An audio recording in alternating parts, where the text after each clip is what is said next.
Hey, what's going on, everybody? It's your boy Teflon John coming to you courtesy of the I Am Teflon John brand and the Art of Reinvention Show. Today we got a Power Pack show. I know I always say Power Pack, but we got family in the house. What's going on, brother? And we're about to get into it. Thank you for having me. Man, so glad to have you, man. Glad to be here, yeah, brother. I appreciate. Absolutely, yeah, brother. I appreciate you coming on, man. I know you're a busy man. You got your own business and everything, and so try to stay busy. yeah, you got the kids, man. Great family, man. So so let's go ahead and get into it, man. Let's go ahead and tell everybody who you are and what it is you do, so that way they'll be able to listen to you. Absolutely. Anthony Andrews. I'm a fireman, man. I've been a firefighter for the last 14 years.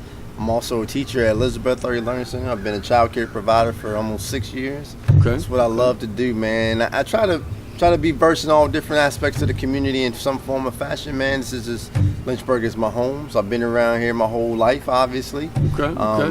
I've wanted to move out, but I've always kept coming back, man. So this is home, man. Okay. Yeah. Okay. So we'll go ahead and jump in it. So you being a firefighter, I'm pretty sure when you first started, being a firefighter, I'm pretty sure that you all go to houses and maybe something medical. So could you take us through like what the process is when you first started, like showing up to scenes, whether it be minor or major? Yeah, absolutely. So what happens? A lot of people don't understand. They think that when we're at a fire station, we're just kind of hanging out watching TV. We're waiting for a call, and half of that is true. We are waiting for a call, but in the interim, man, we're usually training and we're doing some type of cognitive skills to kind of get us prepared for the worst. Because in all, man, firefighters are problem solvers. That's what we do. Somebody calls 911, it's because they're having a bad day or something's going on in their life that's detrimental to them and their family. They're not calling because they don't have nothing else to do, right? Okay. So they call 911. Let's say somebody's having chest pain, right? Mm-hmm. It could be anything. It doesn't have to be cardiac related chest pain. It could be indigestion. It could be you pulled a muscle in your chest. So somebody calls 911. They talk to a dispatcher here in Lynchburg, and the Lynchburg Communications up on the hill, Callens Mountain Station. The dispatcher gets all the information. They contact the appropriate station through tones. And so what happens is a tone drops in the station, a loud ring, you kind of hear the lights come on, and then that kind of alerts us to get on the truck and get ready to roll out, man. And so what happens, we have only a few seconds to get ourselves together, get on the truck, know exactly where the location is. We even have an iPad in the truck, but still, it's smart for you to be able to be familiar with the territory, right? Yeah.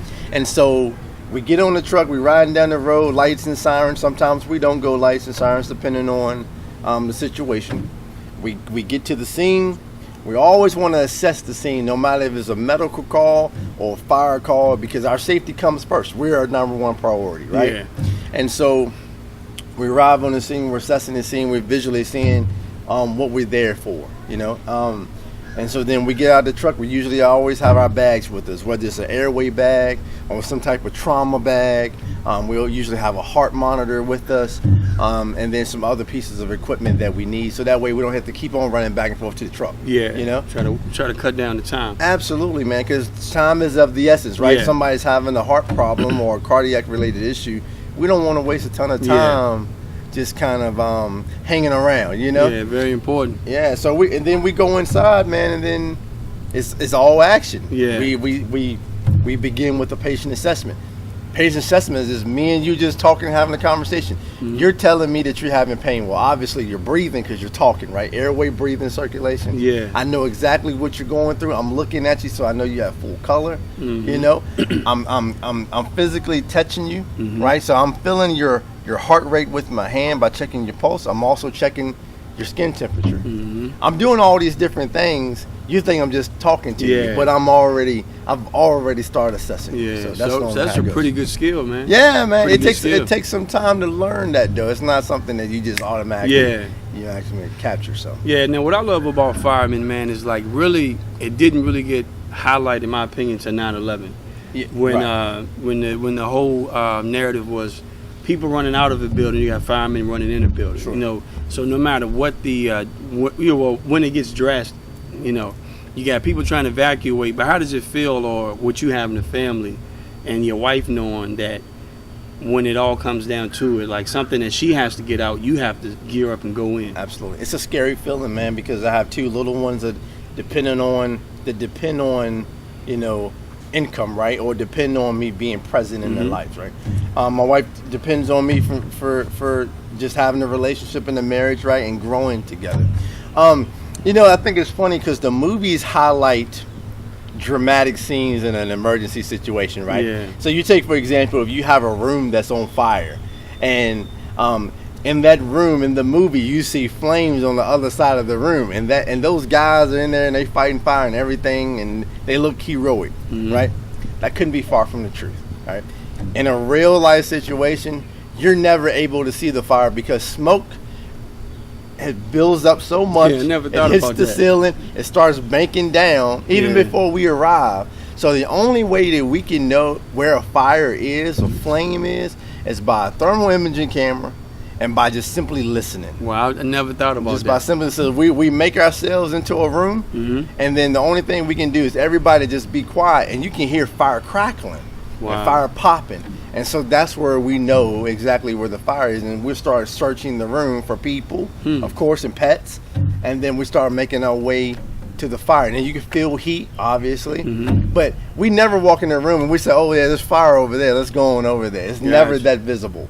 So, yeah. Got you. So could you walk me through a moment where, like, I guess, dealing with a fire or some type of, you know, like emergency accident, nothing where there's bodily harm, but you realize, yeah, like this is what I want to do, actually help somebody today?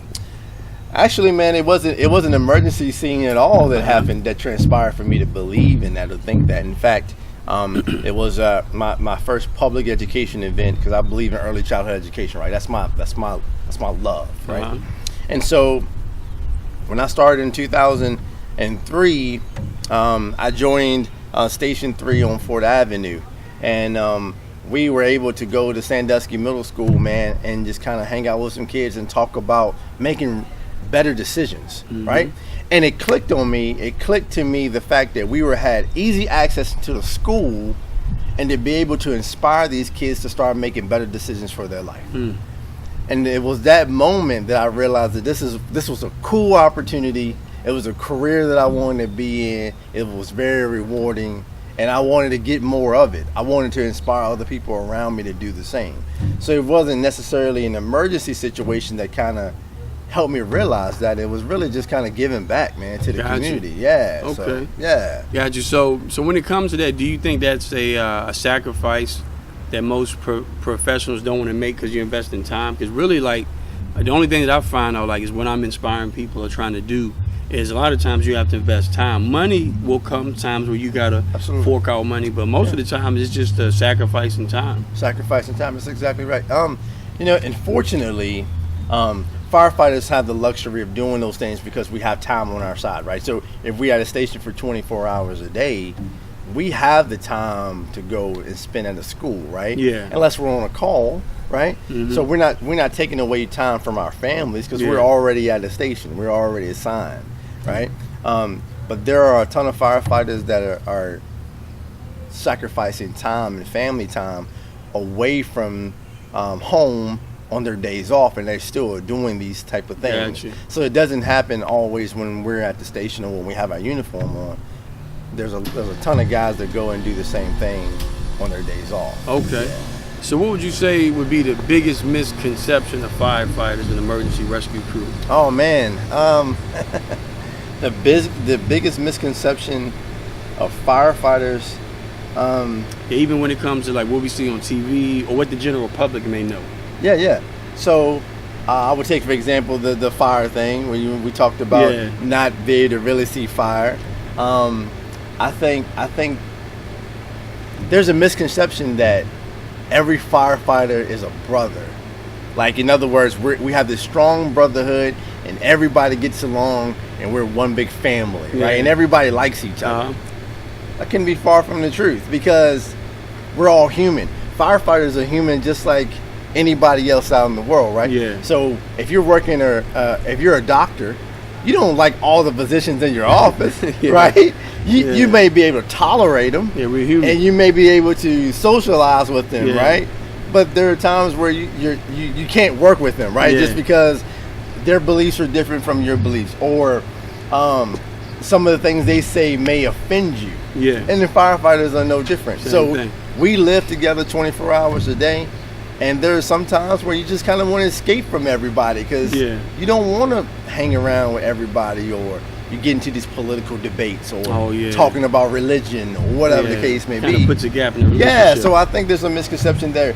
We're family, and that we love each other all the time, and that's not the truth, you know? Okay. Yeah, so. Yeah, now one thing I do like is by you going to schools and like things that I'm doing and motivational speaking is, you know, I think it's important that people see, especially our young black men, African Americans doing something other than entertainment and playing sports. Man, I get tired of that. Yeah, man. so how important do you think it is for them to see you, people like Derek Parley being a politician, me being a motivational speaker, just young African American males that they can actually emulate?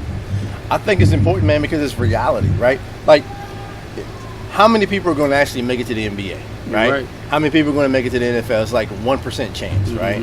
And even with that, it's genetics based, because you got to be able to. I mean, of course, you can work your skill set as much as you possibly can. You can practice all day and every day, right?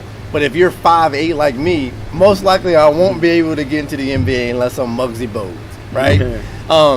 And so I think it's important for people to know that you can still be a great person without the fame and the fortune. Yeah. The fame and the fortune is one thing, and I appreciate that. And I mean, who doesn't want to be rich, right? You're right. Who doesn't want to have money, Yeah. right?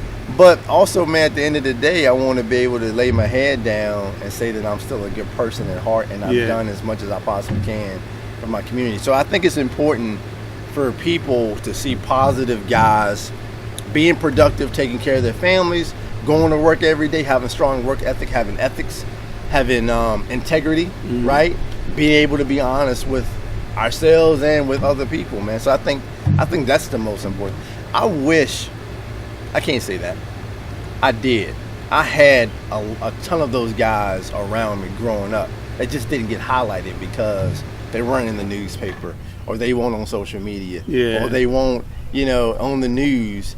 But these guys were everyday guys, working, going to school, taking care of their families, and you never heard about them because they were handling their business, man. So I think it's important. I really do. And I think it's good because the age we live in, like when me and you went to Glass, there was no social media. Nope. So the pressure was different. Man, we had pen pals, man. We write a letter to somebody. Man. So I think now, even saying that now is like watching you do, like like being a firefighter is picking a career. Yeah. I think now the pressure is on to pick a career that everyone will accept. So here's the problem with firefighters. We have a very low percentage of minorities in the fire department.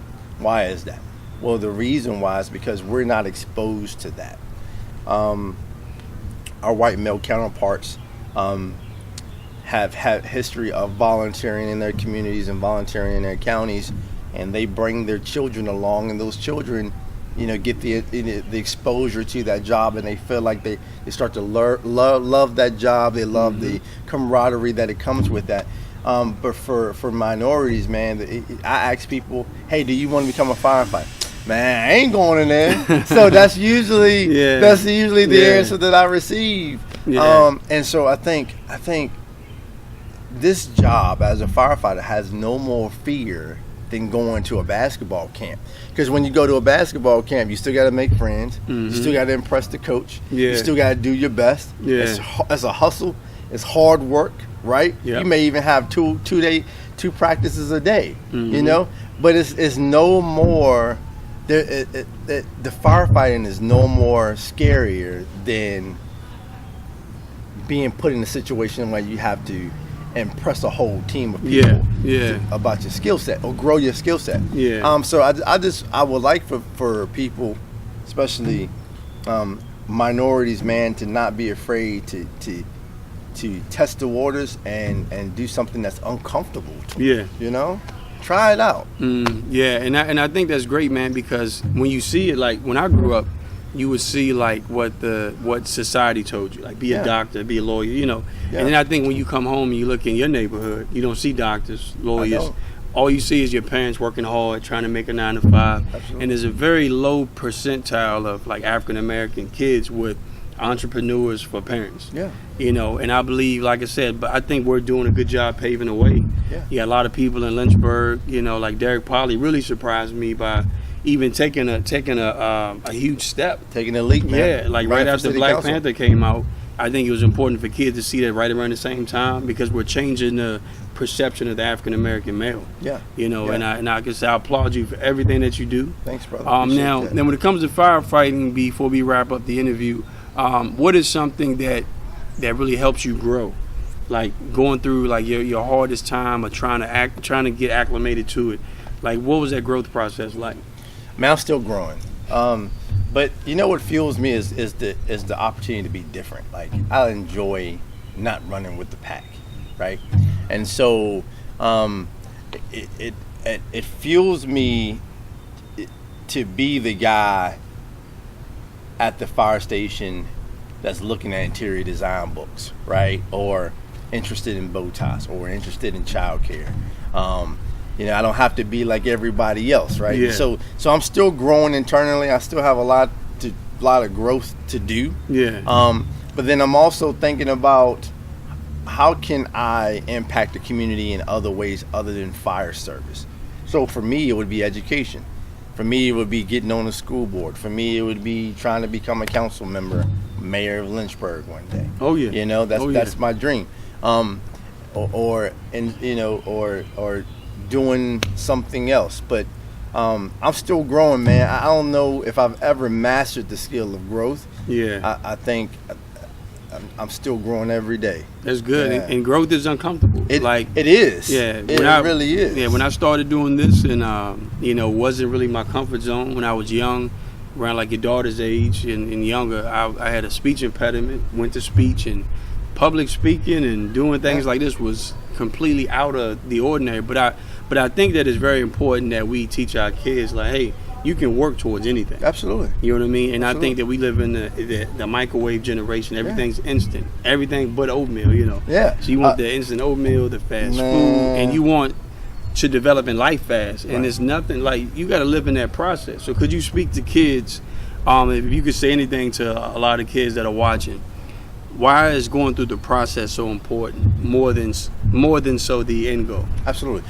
All right, so look, to you kids out there, there's a quote that my dad used to tell me years ago, and of course I didn't grow up with my dad being around, so I grew up in a single parent household also, right?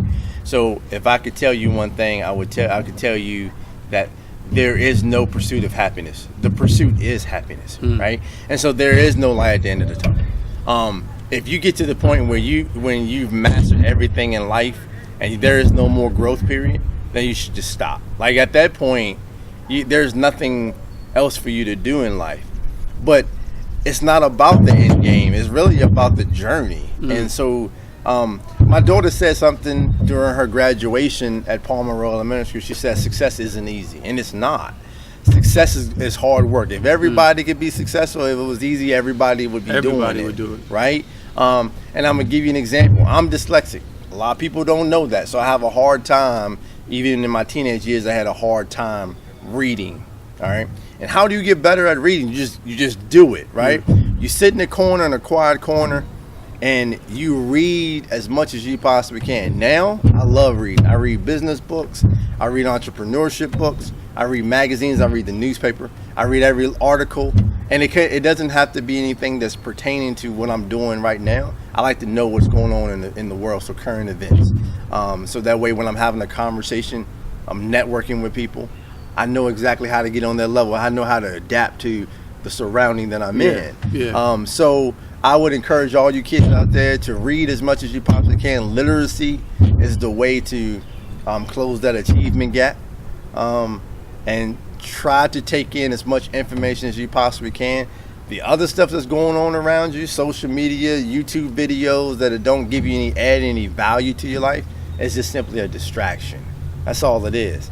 And so if you cannot be proficient in the new things in the world, whether that be technology, whether that be biotechnology, whether that be politics or education, If you're not adding any value to the world, you are wasting space. And I don't want you to waste space. I want you to be productive. I want you to give back to the world in some form or fashion. And I want everybody to see your potential and your growth. So stop wasting time, man. Come on, together. I want to see our minority kids, man. I want them to be proud of themselves, and I want them to make their families proud, man. You know, and try to do something productive with their lives. They have a whole lot more opportunity today than we had growing up, man. A lot of access, man. Absolutely. And what I want to end with, this will be the last question, is I know a lot of people, you know, like the Bible speaks about a prophet not being heard in his own home. Wow. Talking about, you know, Jesus not being received in his own hometown, but it starts in the home. It does. So could you give us just like some nuggets or some value that you always try to put into your kids? All right. So number one is I don't want my son to be a statistic. So he's 5 years old. He's a young black male, right? Very, very smart, got an engineering mind, but not really sociable, right? Unless you kind of help bring that out to him. But what I want to let him know that he's beautiful, right? And he has a purpose in life. And the same thing with my daughter. I don't want her to grow up feeling like she's a young black girl that has to go out and twerk and stuff. And I want her to feel like she's beautiful, right? But also, I think this is a point that me and my wife try to bring home to them is financial stability, right? Learning about money management and credit. It's not, you're never too young to start learning about that stuff, right? Financial security, and being kind, like having great manners and being kind. And I think that drives a long way. And I'm gonna give you an example. So my wife and I recently went out to Olive Garden, right, with the kids, and we were hanging out, eating dinner, whatever. Waitress comes by, she says, "Your kids are so well mannered." Why are they well mannered? Well, first of all, we appreciate that. Thank you for the compliment. Well, they're well mannered because they know we don't play. Why we don't play? Because you're not going to be out in public embarrassing us, right? And so we try to teach them the same way that we were taught growing up. And I think in a way people kind of stop being parents and want to be their kids' best friends. Right. And I'm not your best friend. I'm your dad, right? That's what I'm it your is. father. So I'm not your friend, you know? I'm your father first and foremost, and my job as your father is to protect you and to validate you. My wife's job is to love you and encourage you. We both know our separate roles and responsibilities, right? And so, can I love? Absolutely. Can my wife validate it? Absolutely. But we have separate roles. And so my job is to protect and validate. And so if you're not doing what you're supposed to do, you're going to have a conversation with me. It may be more than a conversation. But I ain't scared to be a father to my kids because there's a world out there that wants to see them fail. Oh, yeah. And it's very important that we as parents actually step in and spend time. Absolutely. And they hear that, you know, they're beautiful, you know, they're handsome, they're great from us. Because if not, old boy up the block could do it. Absolutely. If not, old girl up the block could do it. If not, BET, VH1 to do it. Somebody will do it. Yeah. Somebody will raise your kids if you're not present. Yep. Absolutely. Yeah. And I just believe with having social media, it's very, very important that you have conversations daily with your children, because we're seeing a lot of, I think, school shootings are manifestations of something that went wrong at home, whether it be a child having a problem and didn't have any outlets, a child having a problem and just was ignored. Something's going on internally with our children of this generation, and it's up to us as parents to be the first partaker in making that change. And we can start making our schools better by starting at home. Amen, brother. I like it. Absolutely. Yep. Hey, so it's great having you, man. Look, it's good to see you again. Yes, sir. Hey, I'm gonna definitely get you back on the show for entrepreneurship and everything, man. Anytime, man. You know it. Yes, sir. One love. Be blessed.